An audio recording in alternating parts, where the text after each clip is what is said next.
Hey, what's up guys? Alex here with a new video, and today we got a lot of good stuff. As you can see in front of me, I have the new Sony A9, the Sony 24-70 2.8 G Master lens, and as well as the Sony extra grip extension. So it's probably the most overpriced piece of plastic, but it makes a difference from what I saw in store.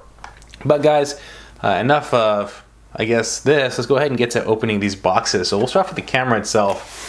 And to give you some background, I am shooting this with a Canon 5D Mark IV in 1080p because shooting 4K in this camera is practically impossible. The file sizes are tremendous, so almost unusable. Sony's gonna be a little different. So this shoots 4K with a full sensor, unlike, again, the camera I have now, the 5D Mark IV shoots at a 1.72 crop. So again, it makes it really difficult to have wide angle shots. This shoots at full frame, and I believe it's actually shooting 6K and then downsampling to a 4K sensor, so or 4K image, which is really, really cool. The box is your typical Sony black box, nothing really crazy. It tells you it shoots 4K. It's got an amazing OLED viewfinder, so with a mirrorless camera, you do have that electronic viewfinder, and this one refreshes at 120 frames per second. So really, really cool. No blackout. As a whole, this is the latest and greatest from Sony, and I think the best mirrorless has to offer. Now, opening it up, in true Sony fashion, you're gonna have your warranty guides and instruction manuals. I'm sure there's good stuff in there. And that's the first thing we get, a Sony A9 camera strap. We'll not be using this. We'll start off with the accessories first, guys. Save the camera for last. So we have your battery charger, and I struggle opening it on. So you got your battery charger here. It's funny because there's been rumors online or people talking in videos that doesn't come with a real charger. This is a pretty real charger right here, as you can see. We get a, I don't know what the proper term for this is, pretty much this goes on the side of the camera and keeps your cables locked in so you don't kind of unplug them as you're shooting tethering or if you have it plugged in via USB. Alrighty, what else do we get in here? We get a cable that goes to the charger itself. So this should just plug in here and you're good to go as far as charging. So here we have an additional two-prong outlet. So I guess this is if you want to charge via USB, you have the option to do so.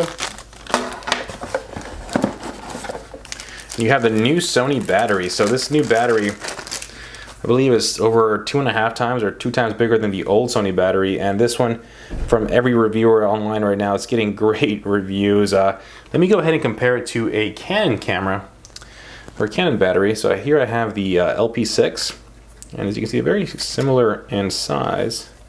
Sony's a little chunkier and a little shorter, but good to see that Sony did step up their game and included a bigger battery in this new body. And we have a micro USB cable. So this is an area where they're falling behind. Again, Canon and Nikon has been shipping with USB 3.0 for quite some time. And the box is empty. Star of the show. We have the brand spanking new Sony A9.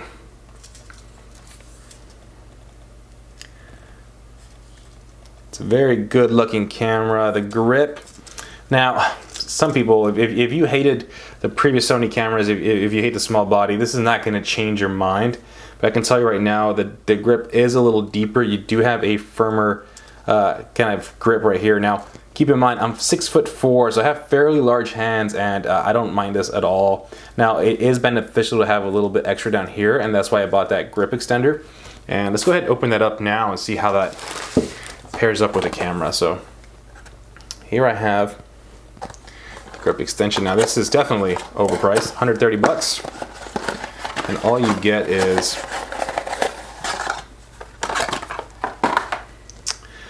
this piece right here. So this screws onto the bottom of the camera and kind of gives you that extra grip. So let's go ahead and see how that works.